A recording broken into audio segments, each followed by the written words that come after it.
marrëzi kolektive është pak. Evropa nuk na ka dashur kur historikisht, Bashkimi Evropian nuk i do shqiptarët, po i ka problem. Dhe si problem që jemi ne, që shkaktojmë gjithmonë trazira dhe probleme edhe përtej kufive tanë, ata duan që ky gjë, sa më shumë të paksohemi ne, aq më të kënaqur janë ata. Drejt libanizimit po shkojmë, e thash pak më parë, ne po shkojmë drejt një konflikti me nota fetare në Liban. Pse? Sepse askush nuk do të bëjë gjën e duhur sot. Sot është momenti i fundit që të mos shkojmë në Liban. Evropa nuk e ka fare problem libanizimin. I vë një kapak të madh, merrni ju me njëri tjetrin, thot, por sa kohë që un kam balancën time, jeni në rregull, sepse na shes si kafsh. Si kafsh na ka parë gjithmonë, është nëpër letrat e tyre, si kafsh na kanë trajtuar gjithmonë.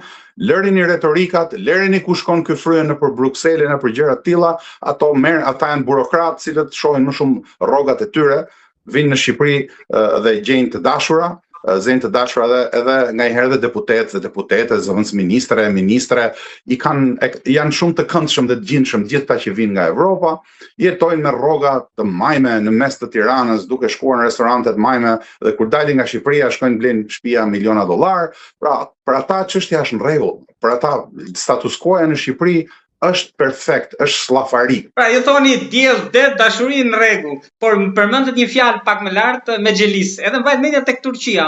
Ngrit, mendoni që Erdogani ka dorë këtu? I interesojnë kjo që po ndodh?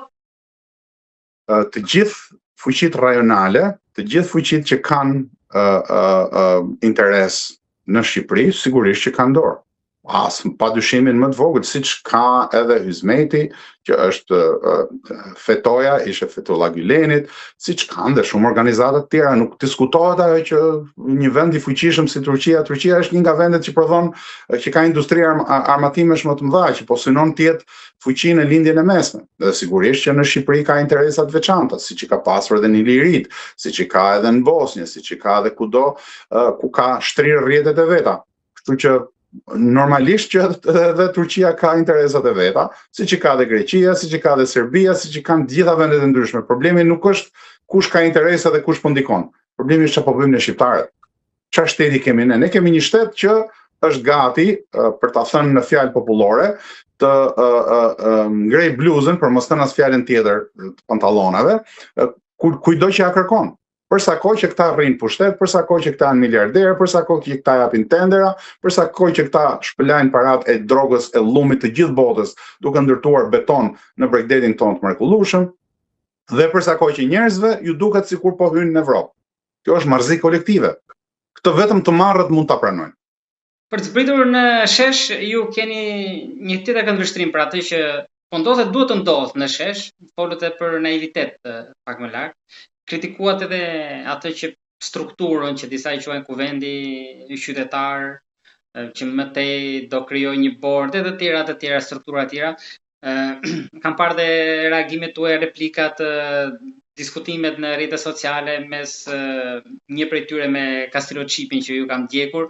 Pra, ku puqeni dhe ku ndaheni me gjithë këta, nisim nga sheshi te kuvendi, por edhe individ veçantë? Shiko, problemi që ka kuvendi nuk është thjesht që është ndërtuar një kuvend, se në fundit le ta bëjnë kuvendin edhe le të bëjnë sikur. Janë dy probleme të bazë. Problemi i parë bazë është ai që përmenda pak më parë. Që me qasje të tilla, me njerëz që nuk kuptojnë as se ku janë vetë, me njerëz që kanë dështuar në përpjekjet më parshme, me njerëz të cilët nuk e kanë idenë se kush është paria e Tiranës dhe që janë pjesë e Parisë Tiranës. Në atë kuvend ke shumë njerëz që janë pjesë e Parisë Tiranës. Në atë kuvend ka shumë mishdhije, por edhe po e tekaluam këtë. Edhe po e tekaluam kush janë njerëzit dhe të shohim idenë. Ideja mund të ishte një diçka që funksiononte, nëse do të ishte bërë sistematikisht, me qetësi, duke fituar legjitimitet, duke u bërë kjo punë në mënyrën e duhur ashtu siç duhet. Mirë po, nguti për të cilin unë e kam denoncuar, ishte pikërisht shenja që kjo ishte arma më e mirë që ka Edi Rama për t'i zhvlerësuar ata. Në radhë parë sepse ata thonë gjëra naive dhe bëjnë bullolliqe plot.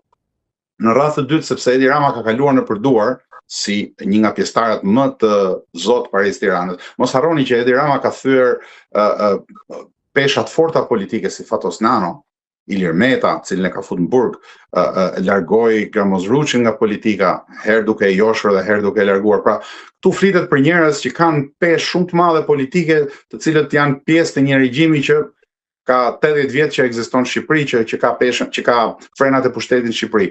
Kur ka thyer këta, i lutem shumë tani me gjithë respektin që kam për zotin Çipi si regjisor teatri, unë mendoj që zotin Çipi e fut në një xhep të vogël të xhaketës dhe e mban aty dhe nuk e ka fare problem.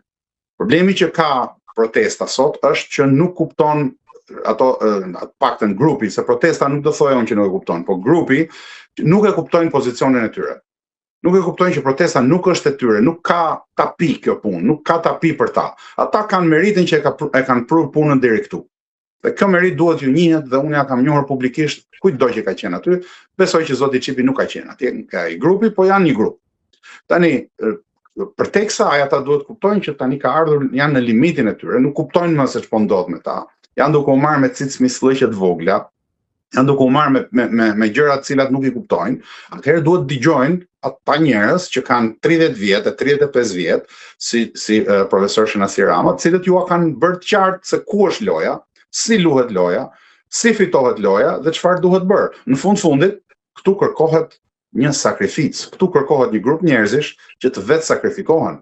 Nuk kërkohet këtu të bëhet parti, se po bë parti, kjo fusin dorë, kanë dalë gjithë garush dhe gjinte kësaj bote dhe duan ndërtojnë parti.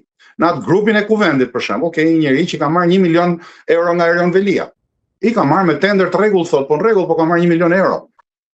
Askush nuk t'jep 1 milion euro për një projekt pa ta blerë gjakun. E ka disa të tjerë që punojnë për Ilir Metën, që e mban veten shoqëri civile, është një djalë atje që del dhe flet, e ka të tjerë nga Edi Rama, e ka të tjerë nga Sali Berisha që po përpiqet tani ta marrë në dorë vetë, sepse thot ta aq budallë janë, unë do futem do hy. Ke shumë pak njerëz të qartë në atë grupin e kuvendit.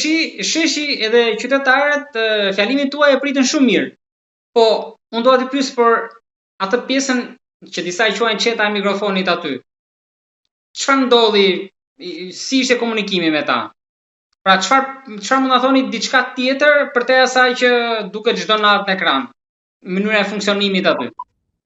Shikoni, unë nuk kam probleme me askënd dhe nuk më është krijuar asnjë lloj problemi për të folur, përkundrazi, duhet të jemi sinqert, duhet të jem i hapur me njerëzit, më është kërkuar që të flas shpesh e më shpesh. Megjithatë, unë mendoj që më shumë se sa pjesa e fjalimeve, ajo që ka, domethënë fjalimet janë një pjesë ku shfryhet dufi i gjithë sekujt, se njerëzit tregojnë që kanë një mlef të papar ndaj padrejtësisë që është bërë 35 vjet. Jo thjesht nga Edi Ramës. Edi Rama është strumbullari që në këtë moment do t'i hajë të gjitha. Por ashtu siç duhet të jetë, se ai është